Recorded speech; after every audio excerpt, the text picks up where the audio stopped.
Just like breathing can affect our stress levels and stress levels can affect our breathing rate, another thing that can affect our stress levels is thinking. Just like we could be over breathing, we could also be overthinking. And this is a real problem with a lot of people who are especially chronically stressed. So a guy I think did a really good job on shedding some light on this is a guy named Patrick McKeown. And he wrote a book called The Oxygen Advantage.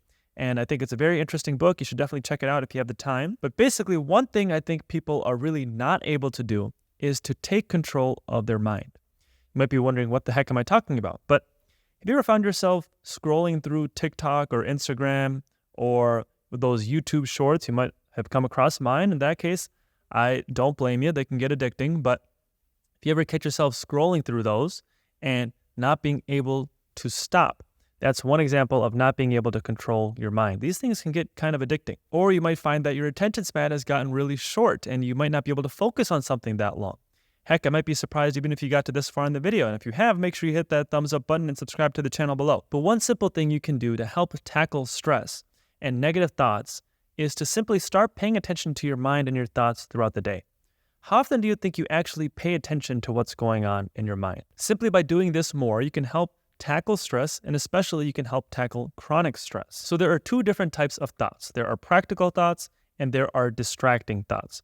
Practical thoughts are useful thoughts and we actually need those, but distracting thoughts are what we want to get rid of. Those are doing the exact opposite and those are actually our useless thoughts. So an example of a practical thought is if you are preparing for something. So if you're creating a business plan or if you're coming up with certain strategies, or you're organizing some logistics, even if you're going on a vacation or something. Or also athletes will use this a lot. I played football in high school and we would spend a lot of time just coming up with plans for different teams that we were playing. These are very helpful. At the same time, distracting thoughts will do the exact opposite. And the problem with distracting thoughts is we're usually not aware of what's happening.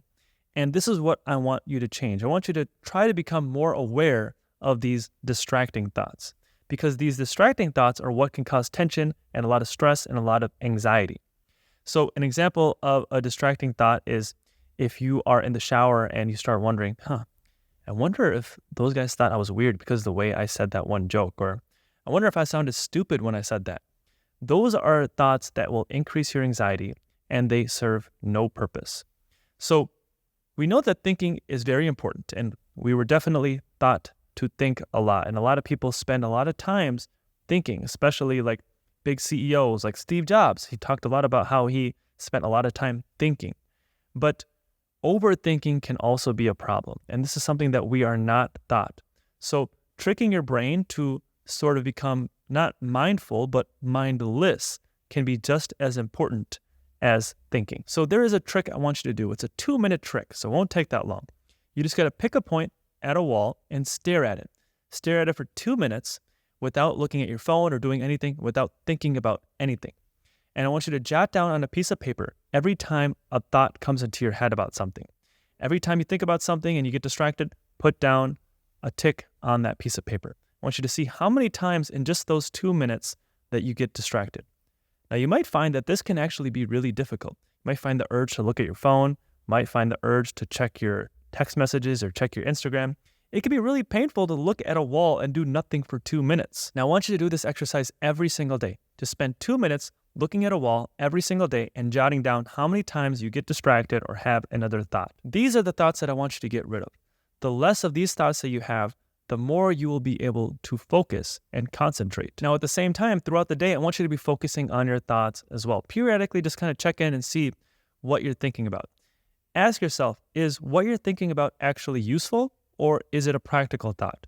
If you are logistically thinking about something, then it's okay to think about it. But if it's a distracting thought and it's something stupid or something, not stupid, but something you shouldn't be thinking about or something that's not helping you in any way and it's stressing you out, these are the things that I want you to try to get rid of. So just being mindful of these thoughts and just being aware of these thoughts as it's happening can really go a long way in helping you reduce having these thoughts. Now, also, next time you have one of these negative thoughts, see what it's doing to the rest of your body.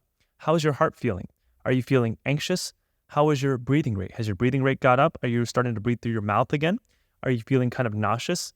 These are all some changes that can happen by simply getting more stressed out.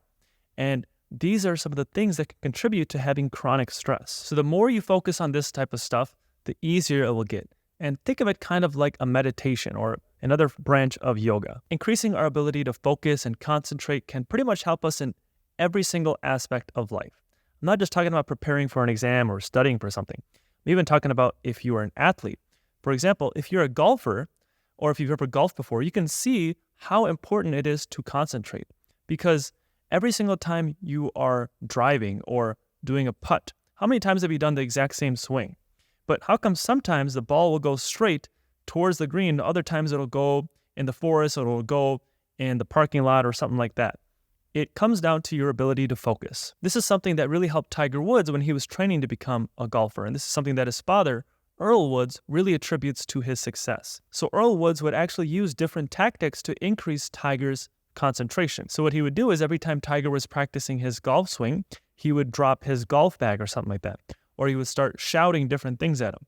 All these things were helping improve his concentration so he could focus on what he was doing. There's also studies on U.S. Marines and just them being aware of mindfulness and how it can affect their ability to deal with stress. So they took 281 soldiers and they divided them into two groups randomly. One group actually received mindfulness training, the other group did not. And they found that after very intense combat, the Marines that did mindfulness training had improved quality of sleep, they had reduced stress overall, and they also recovered their heart rate and their breathing rate quicker. So you might think that when I talk about controlling your mind and conquering your thoughts, that this is kind of a waste of time, and it sounds kind of like meditation or some sort of yoga. And a lot of times, meditation will get a bad rep as a waste of time, and I used to think this too. But I think this notion has been changing, and it will continue to change more and more as people start to see the benefits of it. And one reason that I'm emphasizing this is that this mindfulness or this mindlessness training has even helped my own life. And I want to make sure I can spread this knowledge to everyone who will benefit from it. So practicing these simple techniques can help you conquer your mind and conquer those bad thoughts that pop in your head, and also, in turn, reduce your stress levels. These changes in our jaws can contribute to a lot of other diseases we have today. This includes sleep apnea, obesity, ADHD, eczema, allergies, lowered IQ, depression, and even Alzheimer's. All of these are symptoms of having a smaller jaw.